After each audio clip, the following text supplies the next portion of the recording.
Sat Shri Akal, Namaste, Assalamu Alaikum, and good evening. Friends of Khushwant Singh, welcome to the Khushwant Singh Literary Festival, London. This is the first digital edition of the Khushwant Singh Lit Fest. My name is Aijazuddin, retired chartered accountant in Pakistan. I'm an art historian by vocation, specializing in 19th century Punjab. That was my introduction to Khushwant Singh. My last homage to him was to bring his ashes for interment in 2014 in his birthplace at Hadali. This Lit Fest has been made possible through the untiring efforts of Rahul Singh, Nilüfer Pilamoria, and their team, supported this year using public funding by the National Lottery through the Arts Council England. Because of them, we can share the joy of being able to interact like this, unfettered by borders, visas, or itchy censors. Khushwant Singh was not a virtual person. He was too vivacious, too vital, too tactile. He would not have been comfortable with virtual conferences as the new norm. For us in this COVID state, it is. Yet he would have welcomed the adaptive idea of all of us, wherever we are in this divided world, remembering him and honoring his memory in this collective way. The theme of the Khushwant Singh Literary Festival London is No Man is an Island. Its virtual location in London, though, Khushwant Singh would have loved the irony. Through Brexit, Great Britain has reminded the continent of mainland Europe that the British Isles are no more than an offshore island. The island theme would have found special resonance with Khushwant Singh. To him, there were no iron curtains, no bamboo curtains, no saffron curtains. The only curtain that mattered to him was the cloth one that hung in his flat in Sujan Singh Park. It had been given to him by his dear friend Manzoor Qadir and was printed with the text in Arabic of the Kalma. By hanging it so prominently at the entrance of his flat, he wanted visitors of different religious persuasions to realize that by passing through it, they would not lose caste, nor have to abjure their own religion. They were entering into an anodyne world in which script and words did not matter. What mattered, meanings and intent, and above all, basic humanism. Khushwant, the quintessential humanist. Why else would he have defied Mrs. Indira Gandhi, then at the pinnacle of her hubris after the 1971 war? He appealed to her conscience, unsuccessfully as it happened, on behalf of 93,000 Pakistani prisoners of war and civilians under protective custody. Why else would he have remained such a staunch son of the Punjab soil and an advocate of Punjabiyat throughout his 99-year-long life? And it was to the soil of Punjab that he asked to be returned, to be interred in Hadali, now in Pakistan. In August 1947, Khushwant Singh could not prevent the partition of his beloved Punjab. He could not stop its second vivisection when in November 1966, the states of Haryana and Himachal Pradesh were torn away from it. Today, the two residual Punjabs on either side of Wagah border, isolated from one another by a false rainbow. It is green at one end, saffron at the other, with shades of khaki in between. It is because of this enforced divide that such a virtual Lit Fest becomes so important. It is also a timely reminder that we are not a world of states, but a necklace of nations, not a congregation of divisive beliefs, but an aggregation of human beings sharing a common faith with respect for each other's humanity. Another humanist, Aldous Huxley, once wrote in his novel, Ireland, what one has to learn is how to remember and yet to be free of the past. Huxley then added a prayer. It should replace every daily prayer in every religion. Give us this day our daily faith, but deliver us, dear God, from belief. This afternoon, we have a scintillating session. Dr. VIDYA DEHEJIA opens the first session of the Khushwant Singh Literature Festival, London, and her moderator is William Dalrymple. Dr. DEHEJIA will be talking about her book, A Rediscovery of India in 100 Objects. It is an ambitious challenge. How does one compress over 5,000 years of distinctive civilization into 100 finite objects? Some of you may recall Dr. Brijen Goswami's wonderful work, The Spirit of Indian Painting, published in 2014, in which he discussed 101 great Indian miniature paintings. Like Brijen, Dr. DEHEJIA is more than qualified to surmount such a challenge. I recall her visit to Lahore in the 1990s when she was researching her book on the Devi. She sat in the Lahore Museum before 4 Basoli paintings from a tantric series of the Devi. Vidya recited the shlok applicable to each image. To her, the paintings were not museum objects, nor isolated folios. They were the product of piety, a summons like a temple bell to religious devotion. The Devi paintings were the homage to the primeval creative force. This anecdote also serves as a prelude to the third session today, titled The Granddaughter Project. Its subject underlines both Khushwant Singh's and the KSLF's continuing commitment to the Devi in every girl child. William Dalrymple will act as the moderator to Vidya's talk. Willie is to 19th century India what Mark Tully was to the 20th century India. He is the chronicler of crises, the interpreter of trends, a modern Dastan Go of historic battles and courtly tales that leave us all spellbound.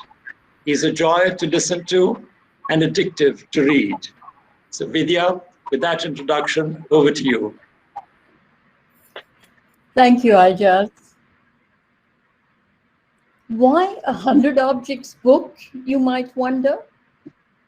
Well, we are constantly surrounded by objects in our homes, in our offices, wherever we are.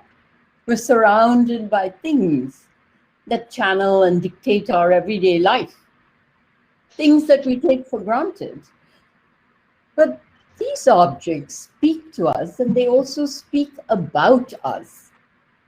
They have a story to tell that reflects our values and our aspirations, our achievements, and sometimes our dreams. And actually, they reveal more about us than we realize. And so this book focuses on 100 objects to tell a story of India that unravels in a series of thematic sections that I hope allow the object to take center stage. The stories that some objects tell will be new to readers. At other times, the objects themselves may be familiar, but the story that they have to tell may not be so obvious.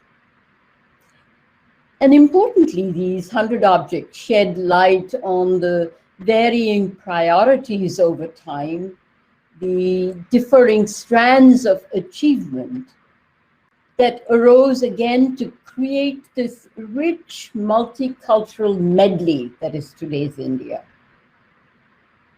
It's a story, an idiosyncratic story at that. I'm not sure that there is such a thing as a totally neutral or detached point of view. And I think the story and the book reveals my passion for the objects themselves. I'm sure that many readers will wonder why one or other object they consider important is not there. Making choices was truly difficult. But if I can get a really or a who knew from readers, I will have achieved my aim. Most importantly, I hope it conveys this, that down the ages, India has been a multifaceted culture. that has had room for varying priorities and different points of view. That has been her strength, and that, I think, is her strength today. And with that, perhaps we can go to the PowerPoint and start with looking at the objects themselves. I will come back to the cover picture in a few minutes, but if I may start with this small ivory figurine. It's a beautiful piece. It's only about 9 inches high, so it's quite small. And of course, you have this gorgeous figure, female figure, that is the exact counterpart of the Yakshi images at the Buddhist stupa of Sanchi, which belongs sort of to about 50 to 0, if there is such a thing as 0. An early image, you can see the stacks of bangles, the stacks of leg ornaments, everything is similar. The extraordinary part about it for me is its find spot. You'll notice that it says Naples Museum. It's in Naples today. And why is it there? Because it was discovered in the ruins of the ancient city of Pompeii. And it has been there since Vesuvius erupted in the year 79.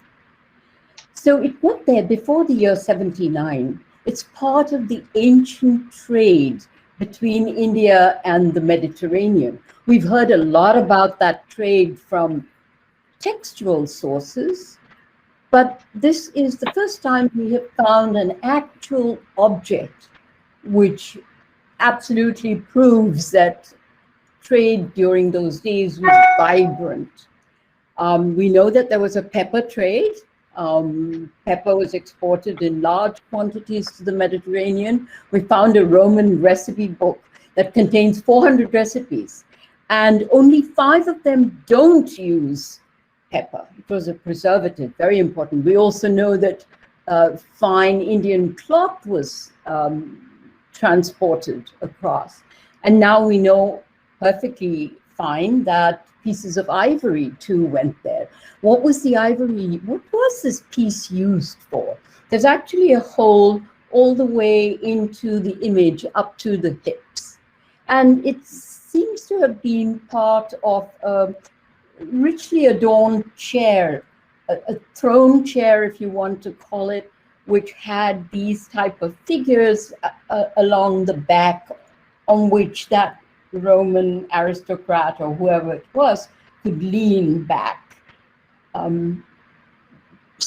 This is one of my first and important pieces that talks to intercultural encounters, the thematic under which it is.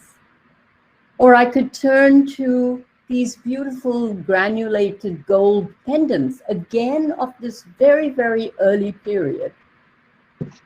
Granulation is a complex process. You know, there are hundreds of tiny little gold balls that have been made to adhere through the use of glue and copper to these pendants. And we know that it's of this period because just look, you can see that a pendant very similar to this one on the figure that you're seeing on the right from the Barhut Stupa.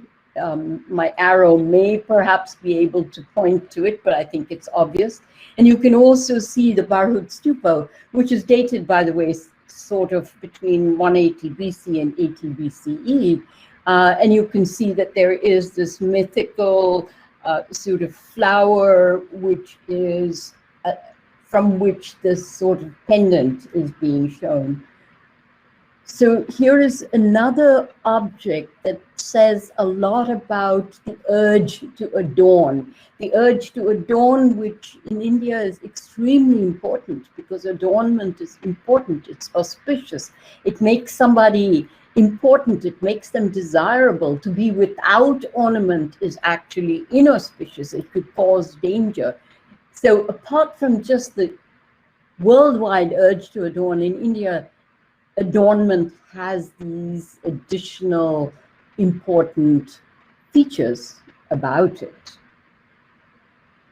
And then we have images like this of God and Goddess. This time it's Shiva and Parvati, but you can also see Vishnu and Lakshmi and a whole range of other deities, in which you see the intimacy of the God and the Goddess. If you look carefully, you will see that Parvati has her hand on Shiva's shoulder, her right hand, and that Shiva has his left hand cupping her breasts. It is an intimate relationship which is stressed all across India, north, south, east, west. In every style you find images like this. It is that intimacy that is being stressed. And there are a number of inscriptions which also stress the fact of this type of intimacy.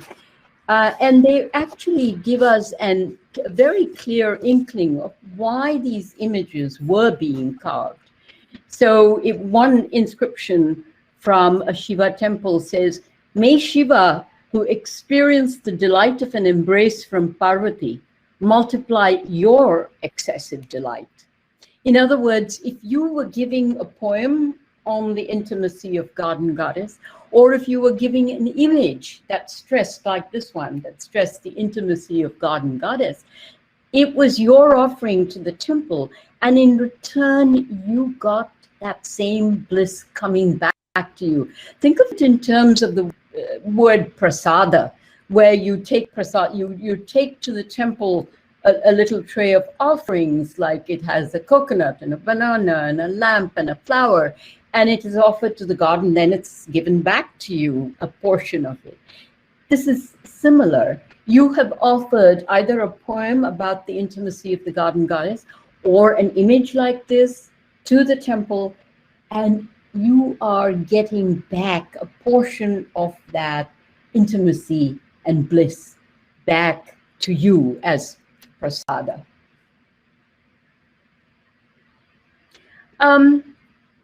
A very different type of idea is scientific inventions and scientific theories that arose in India, and zero is one of them.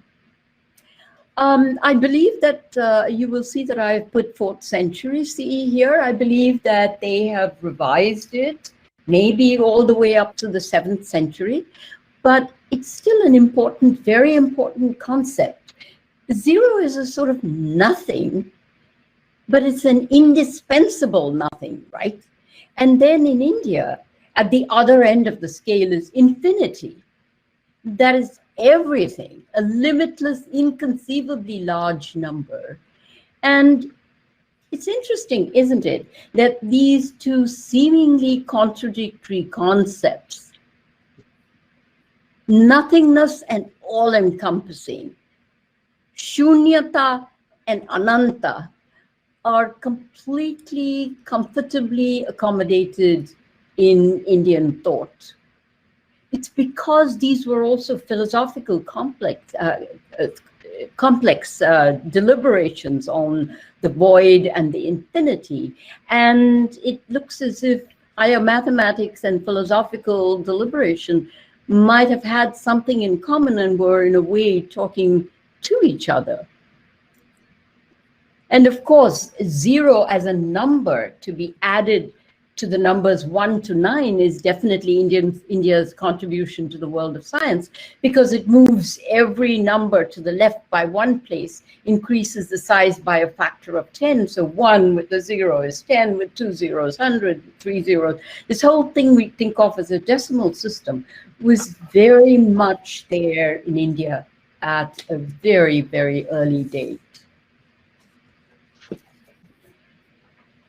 Might we want to move to the Indian Ocean rim, perhaps, and look at a couple of objects? I start with an image of Ganesha from Eastern Java. He is very easily recognizable, as you see from a Ganesha from India itself. But there is something that sets him very much apart as well. And that is, of course, the number of skulls that adorn him in every way. First of all, he's seated on a whole range of skulls that adorn his seat. He has skulls in it adorning his headdress, his ears, and you will have to take my word for it because I don't think you'll be able to see it. But if you look at the fabric that he has wrapped around him, that fabric is also adorned with skulls. So what is it that in Eastern Java, they took Ganesha, but then gave him a slightly different sort of role? Yes, he is admittedly also the son of Shiva and Parvati, but here he's in Eastern Java, he's very much a deity to whom temples are erected in his own right. Most of the temples, in fact, to Ganesha are only for Ganesha. Why did he become so important? As in India, he is, of course, the one who removes obstacles. But in Eastern Java, those who built temples to him, and particularly the monarchs who built temples to him, thought of their enemies as the obstacles that Ganesha would remove. And so that meant that he would become an even more important deity for royalty and for wealthy people who were developing, who were building temples. One more evidence of the importance of the Indian Ocean rim is this marble Islamic gravestone. It's a marble gravestone that was carved and created in Kambat, in Cambay, in Gujarat, in the 15th century. It weighs all of 300 pounds. And the important point here I want to point out is it is found in Yemen, in Aden. A lot of heavy stuff to be carried around, and I'll tell you more about all the spots in which it's found. But why Gujarat? The marble from Cambay from Kambat is of very, very high quality. And between the 13th and 15th centuries, the story of Gujarat is a story of Muslim rule. It became part of the Delhi Sultanate. It was under the Khilji and the Tughlaq rulers. And then it became an independent Gujarat Sultanate, whose second ruler, Ahmad Shah, created Ahmedabad. So this was Muslim rule at this time. And where do we find these marble gravestones? And also, by the way, we do find some mihrabs too, mihrabs that mark the direction of Mecca within a mosque. And they were exported around India, both to east and to west. So you have 2 in Trincomalee in Sri Lanka, 12 of these in Sumatra. There are 3 in Eastern Java. And if you go to the west, there are tombstones in Tanzania and Somalia, in Oman. There are mihrabs at Oman. And there's even a mihrab in coastal Iran, in Lar. They were made for important, noted religious figures. And they were also made for the families of the local sultans who commissioned this. And the quality of the marble in Kambat was probably one thing that drew them in that direction. And also, of course, the fact that, particularly in a place like Java, but in some of the others too, the quality of the stone, local stone, wasn't quite good enough.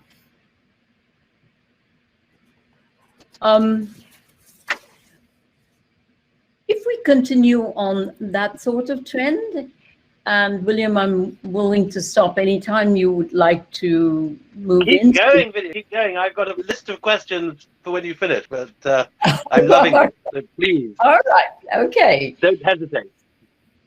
So let's look at this wonderful page from a muraka, an album of the Mughal Emperor Jahangir. These albums, these murakas, you could describe them as a collage of sorts. You could even think of them as a scrapbook of the favorite images of an emperor, painstakingly assembled for him by very skilled artists. And what have you got on this page?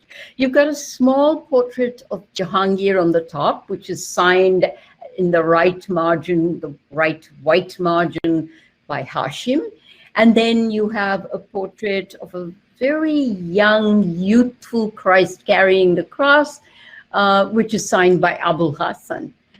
And those were separate pieces cut out and mounted by very skilled artists at the request of the emperor. These are things he wanted, and put together and mounted onto a small page, then mounted onto a page with calligraphy and a second border, and then a third border around it to create this. And of course, the question would be how and why Christ on the cross? And we have to go back to Jahangir's father, Akbar, who was the one who first invited the Jesuits to visit the Mughal court, as he was interested in learning more about various faiths. And it was not just the Christian faith, he also invited Jains, he invited Zoroastrians. And the Jesuits who came during Akbar's reign continued to be very important in Jahangir's court when Christian subjects were very much in vogue. And Mughal artists made copies from the Antwerp Bible, the Antwerp Polyglot Bible, as it was called, that the Jesuits brought to the court. And they brought it to the court because the emperor was interested, not so much from the point of view of piety or devotion, but because of his interest in a new subject matter. The quality of the paintings is superb, and maybe that's because Jahangir considered himself to be a connoisseur of paintings. And he actually remarked to the then British ambassador to the court, Sir Thomas Roe, that he could tell if someone, if in a darbar scene, painted darbar scene, he could tell which artist had painted which image, if that had indeed been done. So he really thought of himself as a connoisseur. What have we got here? An Anbari Suhaili from Iran. And why have I put it in there? It's the story of the tortoise and the geese. And you can see that I have put in an enlargement of that Anbari Suhaili. So you can see the geese flying, holding a stick onto which the tortoise is holding on to. And I need to go quite far back. There were a number of very lively animal tales of speaking animals that circulated widely across India from a very, very early day. And they were incorporated into Buddhism as Jataka tales of the Buddha's previous lives. And the story of the tortoise and the geese is, in the Buddhist canon, is tale number 215 of some 400 and odd Jataka tales that moved wherever the Buddhist faith moved. I'm showing you an image in the lower section from Java, from a Buddhist temple in Java, where you can see the same scene cut into volcanic stone. You can see the tortoise and the geese. There's always a moral to these stories. And they were part of also the Hindu Sanskrit Panchatantra, which was consolidated maybe around the year 300 CE by a Brahmin at the urging of his king. The king despaired of his three sons, who seemed to show no interest at all in matters of court or politics. And by telling them tales of this type, they effortlessly absorbed.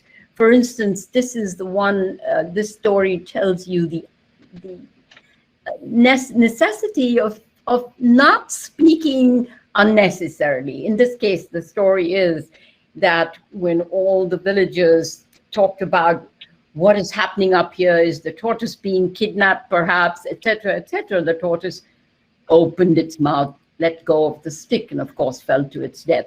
So this was something which the series of translations that occurred are fascinating.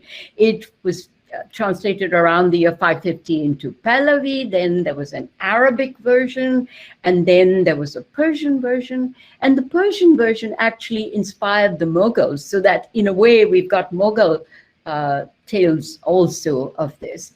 So in a way, that story that originated in India went out and came back again via the Mughals. Quite an interesting series of thoughts. And in fact, these animal tales still echo faintly, very faintly in Europe, in the 1001 Nights, the Decameron tales, and things of that sort. Not in their original version, but in a faint version. I have a section called Ideals of Womanhood, and I would like to speak very briefly about Nur Jahan, who you see her very effortlessly handling this great big musket, which would have weighed at least 15 pounds. And you can see that she's got a scouring stick, she's tamping the gunpowder into the stick. And you can see the little, perhaps just about halfway down, you can see the curved, where you would light the thing. And stuck into her, slung from her waistband, is the container that contains the gunpowder. It's not mere fantasy. It is a testimony to Nur Jahan's actual extraordinary hunting skills. And we have an official record of Jahangir's reign, Tuzuki Jahangiri, where we have two occasions where we hear of her hunting skills. One is in 1617, when Jahangir is speaking, and he speaks of 4 tigers surrounded by beaters, and how Nur Jahan let loose just 6 shots and killed all 4 tigers. She was very influential at the Mughal court. She gave audience just like emperors did. She issued firmans, the sort of orders and documents that only a monarch normally issued. And she acquired such power that the coins issued by 1617, gold and silver, with Jahangir's name on one side and Meherunisa, her birth name, on the other side. In early 17th century Mughal India, Nur Jahan was definitely a woman to be reckoned with. Coming back to the cover, the falcon on the perch. It is an interesting, extraordinary piece of jeweled, it is encrusted with, of course, rubies that you can see, and emeralds and diamonds and sapphires and onyx. And it appears to have been a prized possession of Shah Jahan himself. It has an inscription on it which contains the name Ruzbihan, which is a reference to the person who was the treasurer of all of Shah Jahan's private jewels, and who would have been responsible for the safe custody of this jeweled bird. And remember, it was Shah Jahan who commissioned the gorgeous, sumptuous peacock throne, inlaid with all manner of jewels as well. You can see that the falcon is on a rod. It probably sat beside him when he gave audience. It was one of these, a prized possession of Shah Jahan himself. And I think it's also of interest to note that in the Sufi tradition, the falcon returning to perch on the fist of its owner was described as the bewildered soul returning at peace to the Lord. apart from its absolutely gorgeous construction with all these jewels, it also had quite an important interpretive role.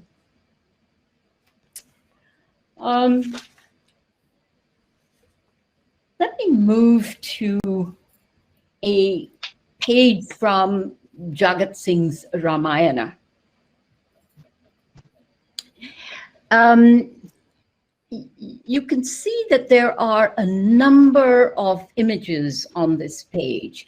If you look closely, you will see the figures are repeated. You can see quite clearly two images, I think, of Ravana, one on the far top right and one below. You can see many of the figures repeated. This is an extraordinary way of telling stories that the Mewar artist Sahibdin created for this Ramayana, for the Emperor Jagat Singh, for the Rana Jagat Singh.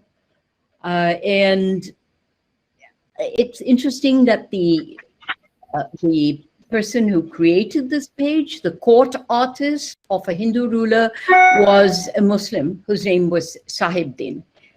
And he created 2 books of the Ramayana for Sahibdin. And this, of course, is the one which tells us of how, if you look at the far left, you can see that this is the arrows that turn into serpents and bind Rama, who's painted that dark, deep blue, and Lakshmana beside him.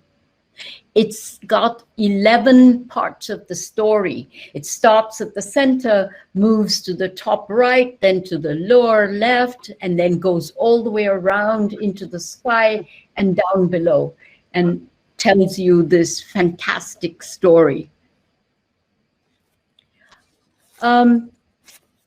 Moving to a different set of images.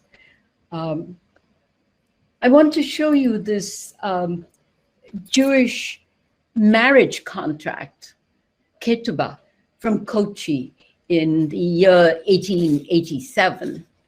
I'm not quite sure what happened there, but yeah, okay. So what have you got? You've got 2 circles, one an actual circle and one a sort of an oval circle, and a whole series of parrots. And in the top section, the circular section, you've got a prayer, a Jewish prayer written in the square Hebrew script. And then when you come down below, you got in the sort of oval, you have the marriage contract. It's in Aramaic, but it's written in a cursive Kerala script, so that it is the marriage between the son of Abraham and the daughter, of a local person, and a date of 1887 for this marriage contract. It's an interesting record of the Jews who originally arrived into Kerala around the 5th century, thereabouts.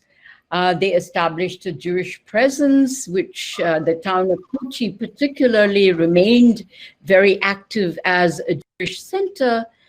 And even today, you can go and see at Kochi the remnants of Jewish synagogues.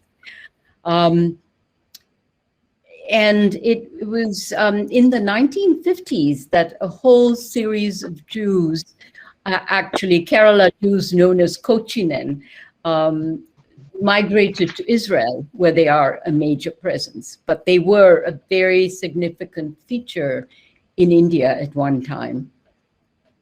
To the right is a Zoroastrian silver bowl. And it's fascinating because the side of it that I'm showing you has got a relief. The original relief in stone belongs to 550 to 400 and something BCE, well before Christ, and portrays the victory of the Emperor Darius over a rival. And you've got Darius, he's the one standing to the left, and right at the center is the Pravashi, which is associated with the supreme deity Ahura Mazda, the Zoroastrian theme.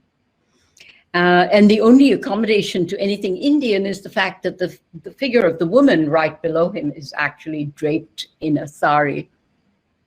So what is this bowl in Bombay, 1890?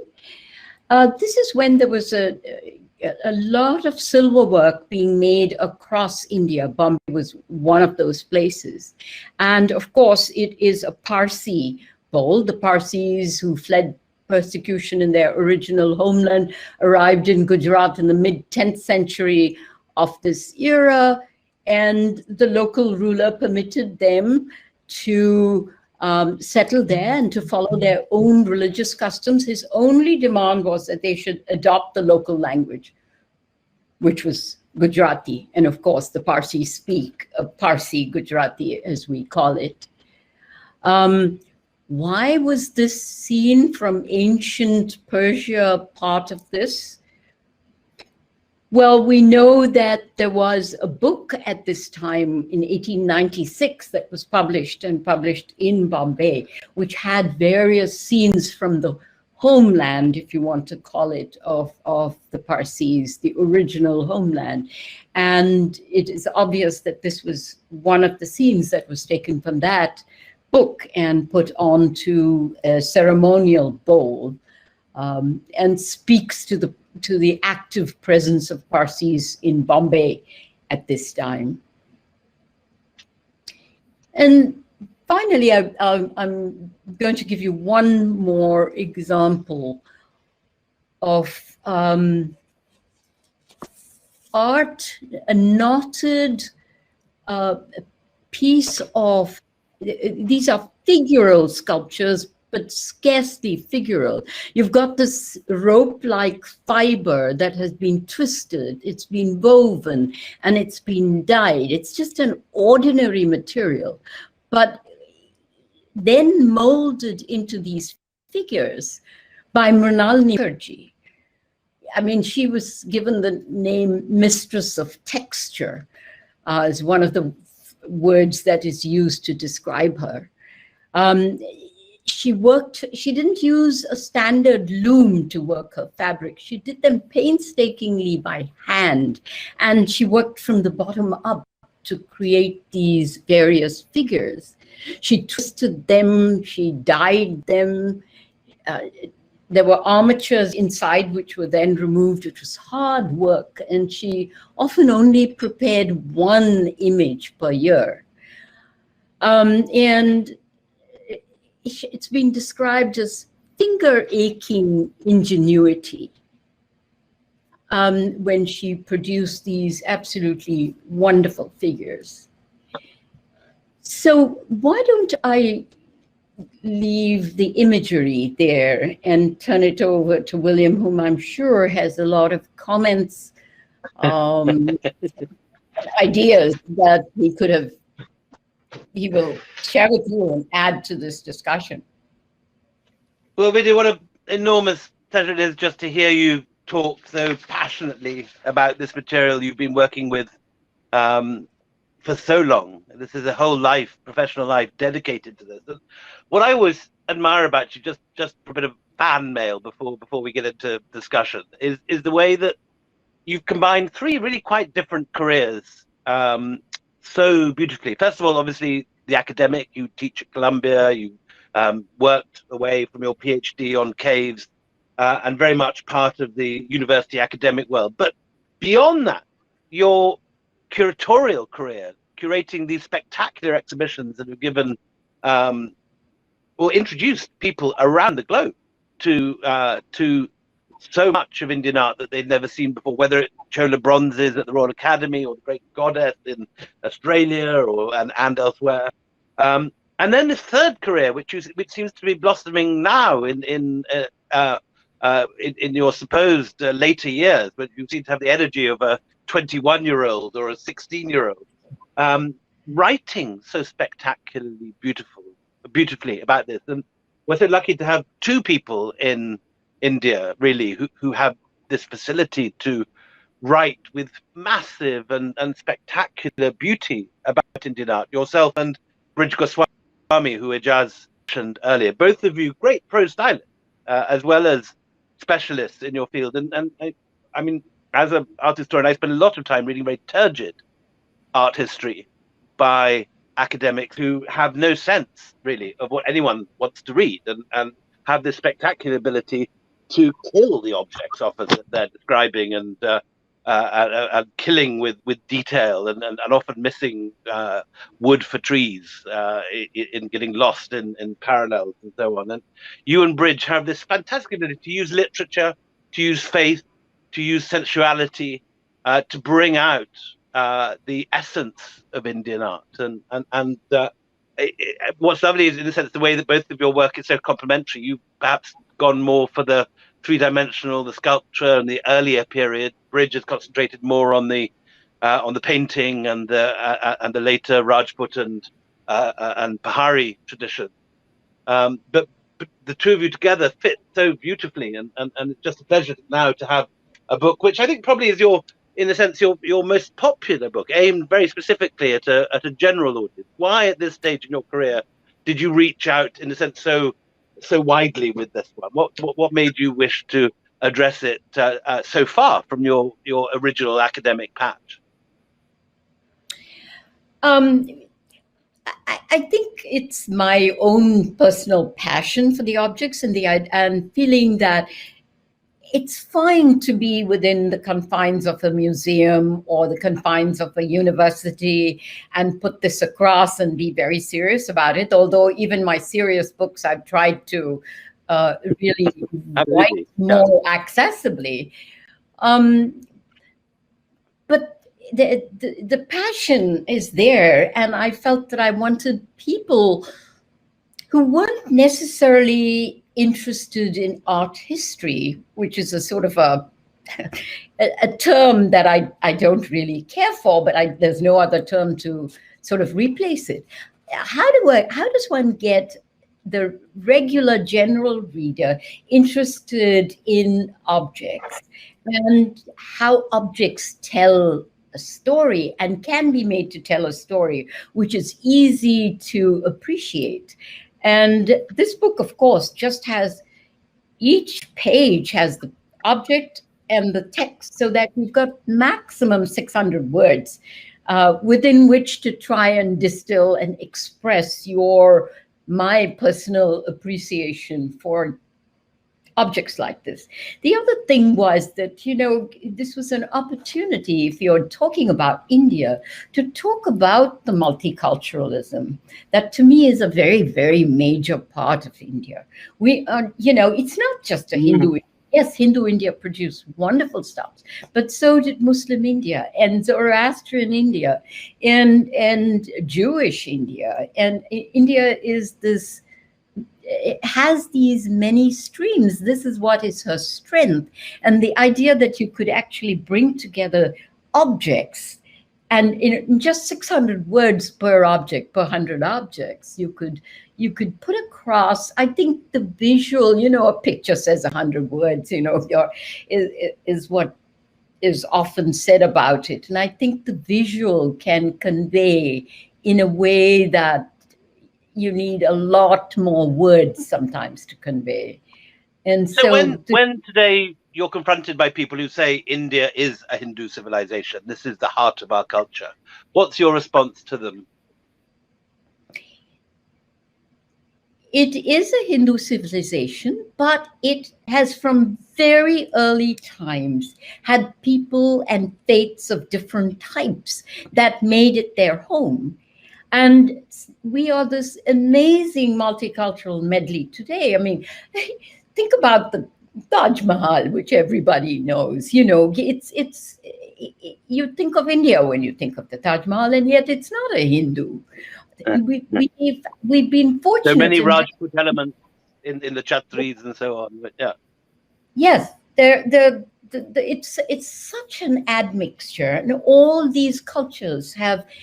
With the Parsis or the Jews, at varying portions, at varying times, have contributed so much. Yes, there is Hindu art and it's important, but then so is the Muslim art, and so is the Jain art and the Buddhist art, and then of course there is the Jewish strains and the Christian strains. I mean, Christianity has played quite a major role in its own way in this, and by calling it a Hindu India, there's an implicit denial, in a way, of the importance of those other faiths and the fact that they have contributed. They have made India what India is today, that multicultural, that tolerance which has been a trait of India all along. Yes, of course, there have always been battles, but the battles have been not necessarily on religious grounds. Hindus battled Hindus and Muslims battled Muslims for certain pieces of territory or for other reasons, but they were not necessarily always, I mean, the idea that you battle over a religion, yes, but no, both.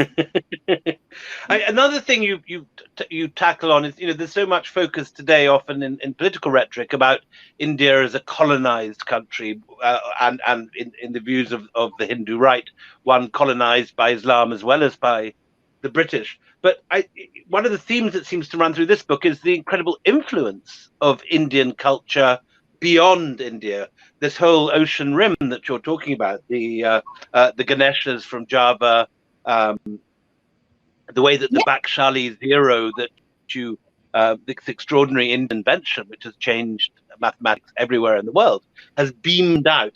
Is there any parallel to, I mean, only perhaps Greece, of a civilization which has given out so much and influenced so many different cultures around it?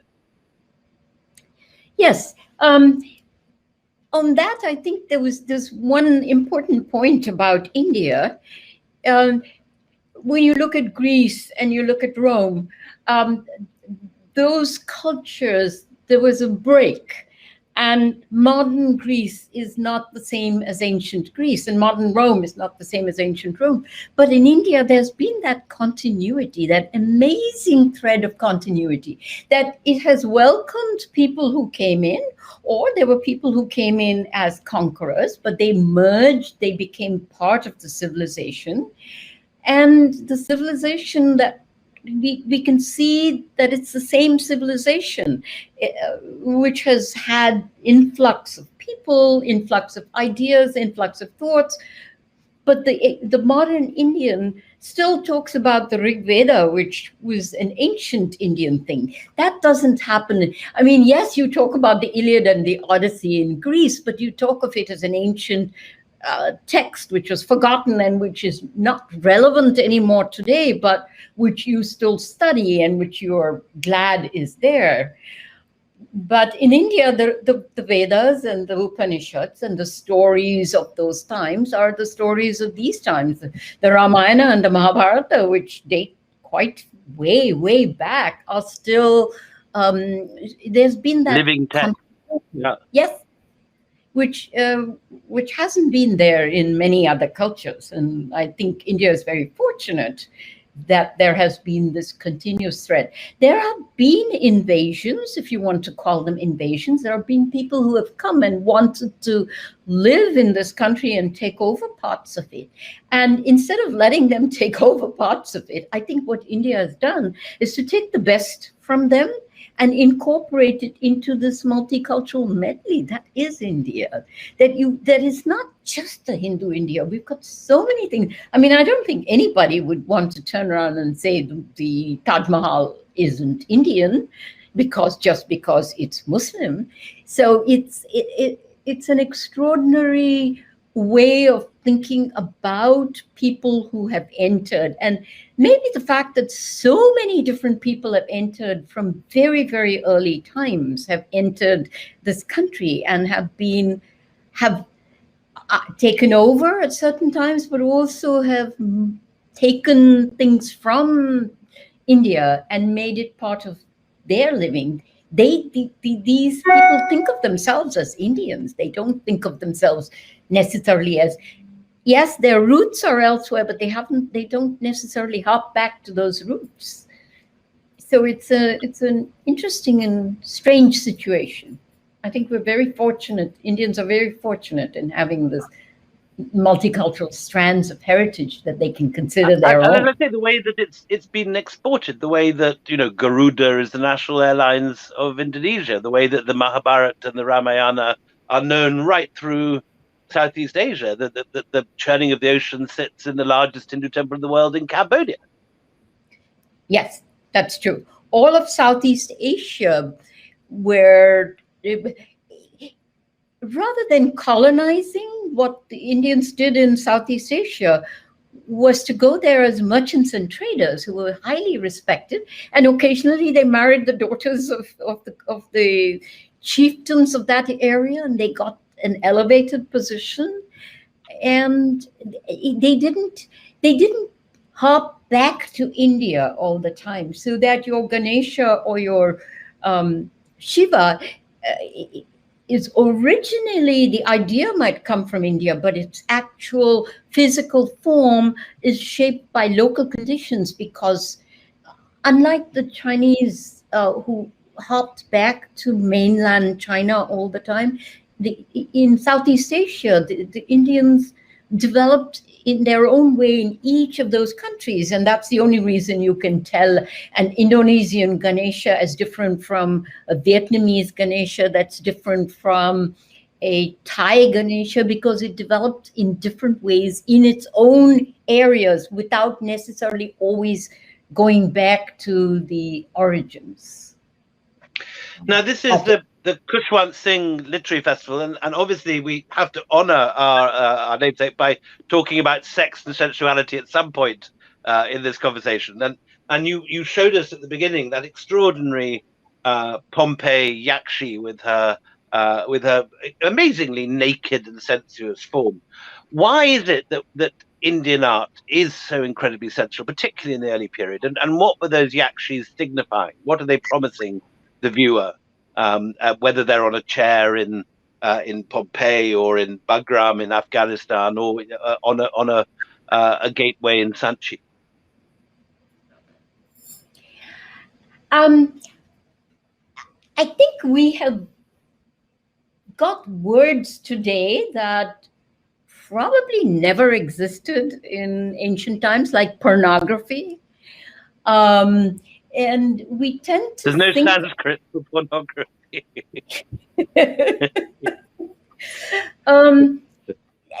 other thing I think that we are so used to, we've got this overload of imagery, which is, internet has made that particularly obvious, that we can be, we've got access to any image that we want. But when we go back to those sort of days, there was no camera. There was no way you could record this. There's no way, there wasn't books which had all of these. You had to make trips to sites to see these, that images. If you wanted to see an image from Barhout, you couldn't just sort of get onto your computer and do anything. You had to actually go there. You had to make those trips to these sites. And I think that gives it a very different context, which I think it's very difficult for us today to sometimes realize, because we've got this overload, this of sensory detail that you turn on your computer and you can go anywhere and you can see just about anything. So in a way, these figures were, fertility was an important concept in ancient India. The fertility of the field, the fertility, obviously, of the womb, and fertility was important. And anything that enhanced fertility was important. And sometimes just these figures themselves would have been seen as talking about fertility, which was also probably a tricky concept, remembering that we didn't have things like penicillin and all that sort of stuff. So these were not looked at with...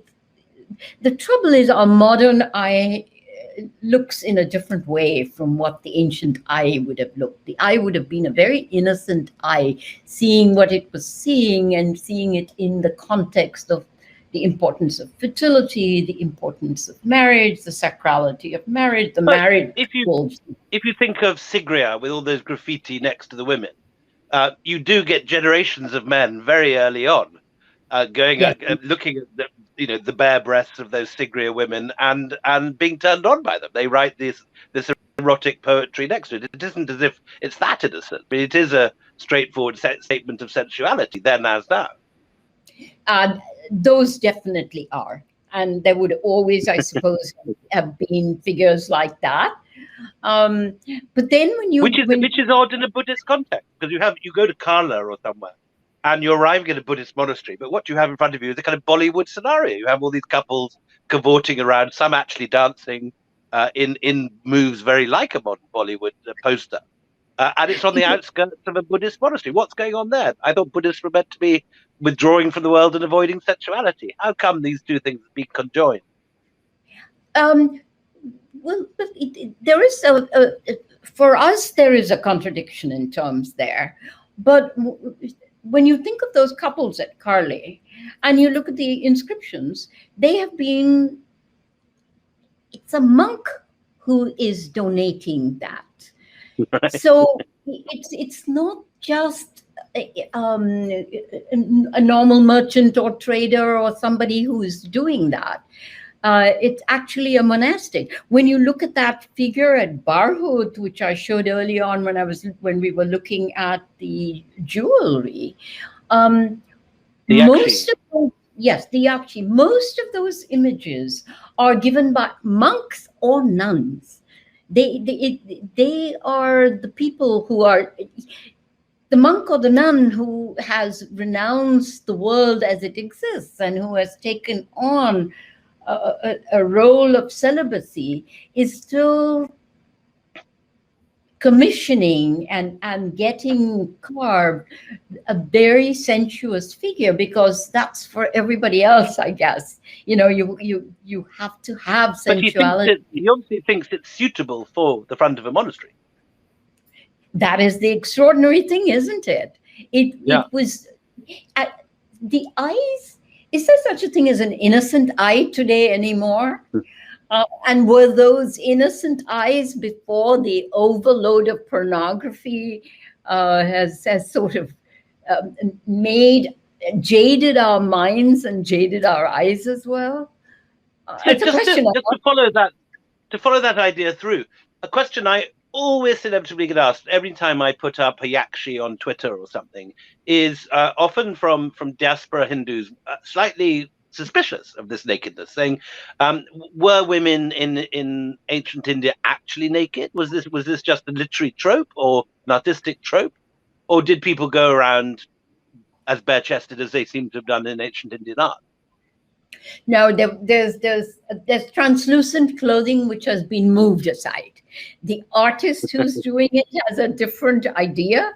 When you look at the early text on Buddha's life, the Buddha Charita, which is of the 1st century of this era, it talks about the fact that when the Buddha was contemplating leaving life and going off in search of enlightenment, all the women in the court moved all their clothing and let it slip so that it would expose them, and they hoped to keep in there. So they were not naked. They were all covered. They all had clothing. But there's this artistic license is very, very interesting. The artist makes the clothing so translucent, really translucent, not like this, totally translucent, so that you can see the body beneath it.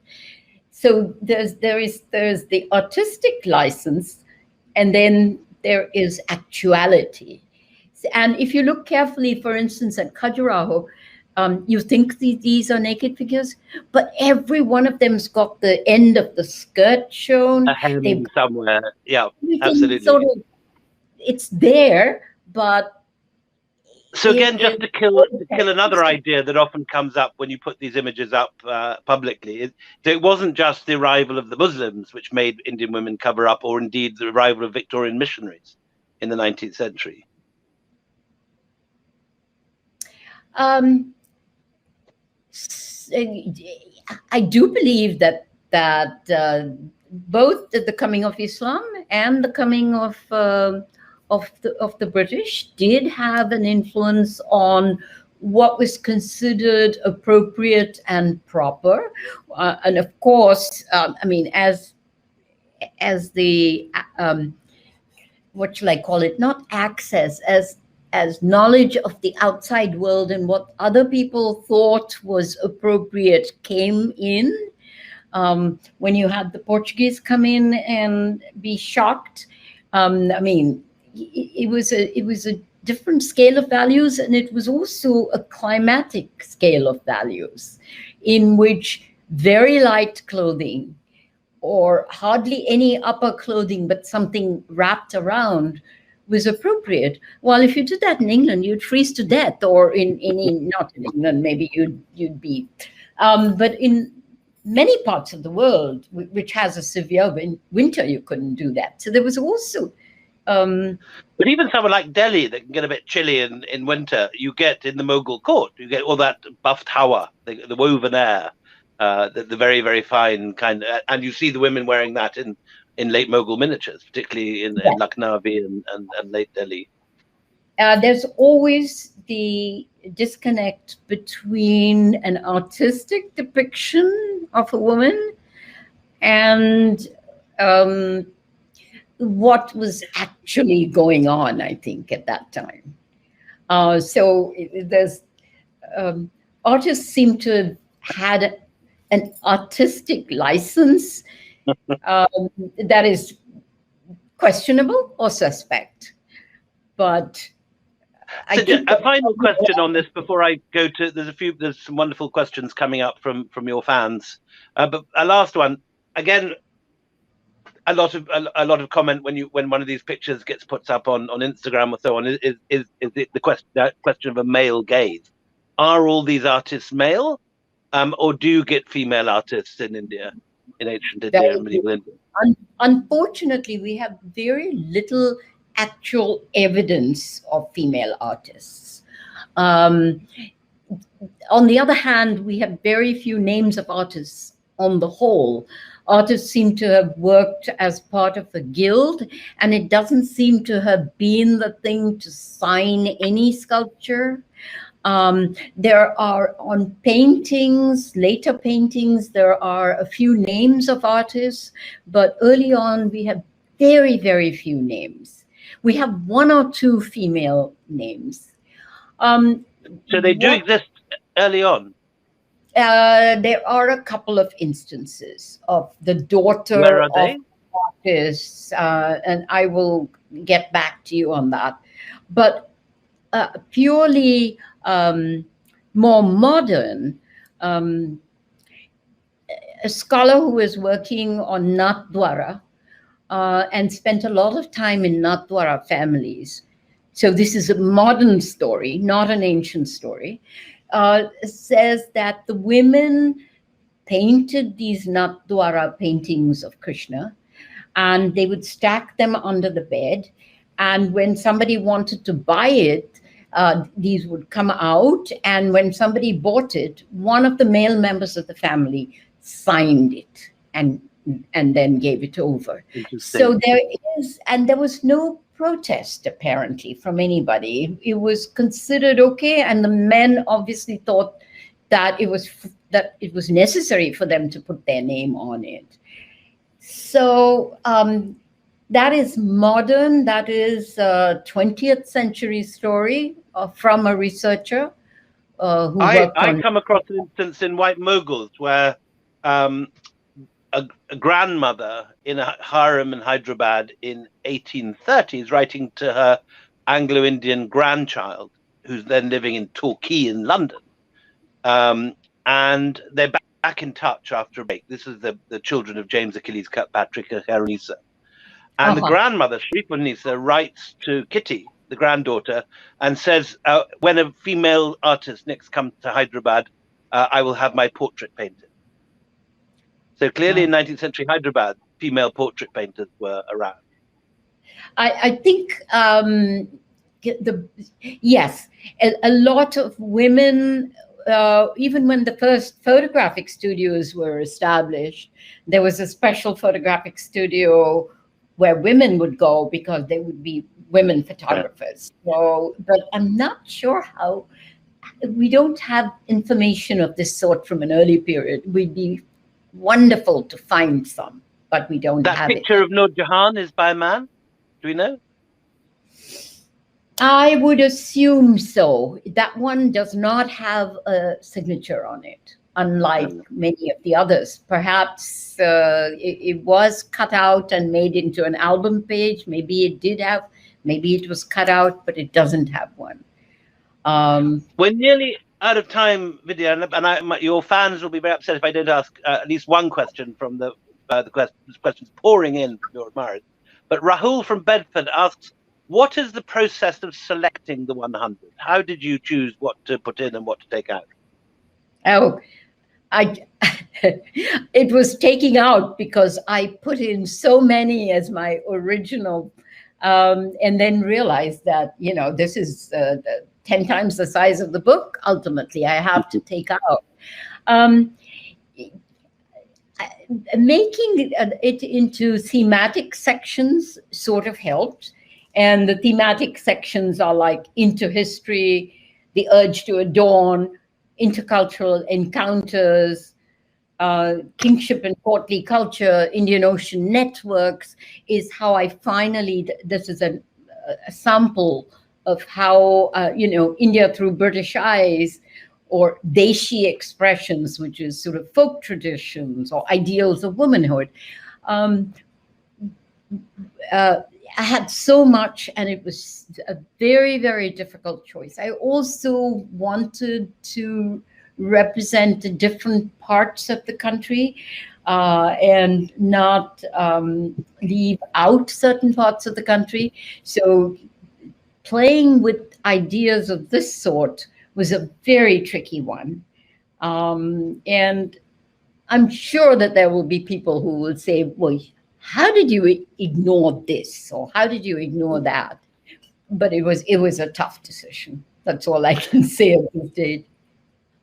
And we have another question here from Bharat in Southampton saying, Vidya, how come you're so prolific? Is it just passion or is there something more? I'd like to ask that question too. How come that you, at the senior stage of your career, you're still producing a book at least every 2 years, as well as a flight of scholarly essays and lectures and so on? This was a wonderful book that I enjoyed so much. It was side by side with a very serious book on Chola for a series of lectures, for the Mellon Lectures, which I researched for which I would also highly recommend to anyone listening, coming out now. The Thief Who Stole My Heart. It's the summation of many, many years' work on Chola bronzes.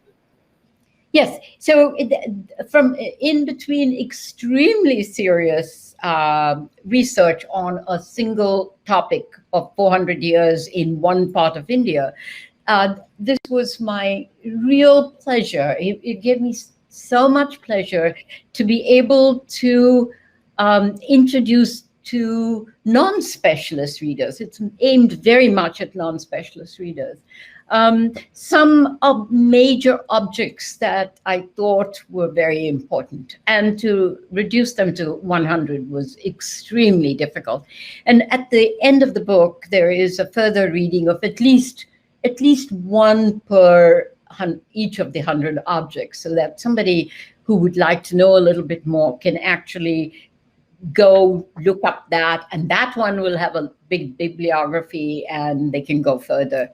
But the choice was very difficult, extremely difficult. We've gone over time already, but I could just say this is the most wonderful book. It is a very, very concise but beautifully written history of Indian art and civilization. You can learn, get a grounding on the incredible complexity of Indian art and civilization in the most accessible, easy, and glorious way by buying this book or giving it to your friends. So I really could not recommend it more highly. So Vidya, thank you so Coming much. from you, William, that is really something, because you write most fantastic accessible books. You're very kind, Vidya, but I'm a mere cello in front of the Guruji here. So. Oh, come on. You are too kind. We've been privileged. We're privileged to witness and to listen to a communion between two brilliant minds. Vidya DEHEJIA, who's been talking about her book, The Rediscovery of India Through 100 Objects, and William, who has expanded our consciousness of the role of India and the contribution that India has made beyond its shores, not just within India itself, but beyond its shores. It's been a very stimulating discussion. I'd just like to say a formal word of thanks to Dr. Vidya DEHEJIA and, of course, to the moderator, William Dalrymple. It's a superb event. Thank you so much indeed for your participation. Thank you, The next session thank you. The next session will be a continuation of the theme of the girl child, and it's on a girl child who became a prime minister, and that was Benazir Bhutto. The book is by Victoria Schofield, is a friend of mine, and she was also a friend of Benazir Bhutto. So there's an intimacy in her account of Benazir's life and her rather tragic death. So that in the next session, Victoria will be talking about her book, The Fragrance of Tears, and she'll be interviewed by Javed Jabbar. We look forward to it. Thank you. And thank you, Vidya, once again, and Willie. Thank you. Thank you. It was a pleasure.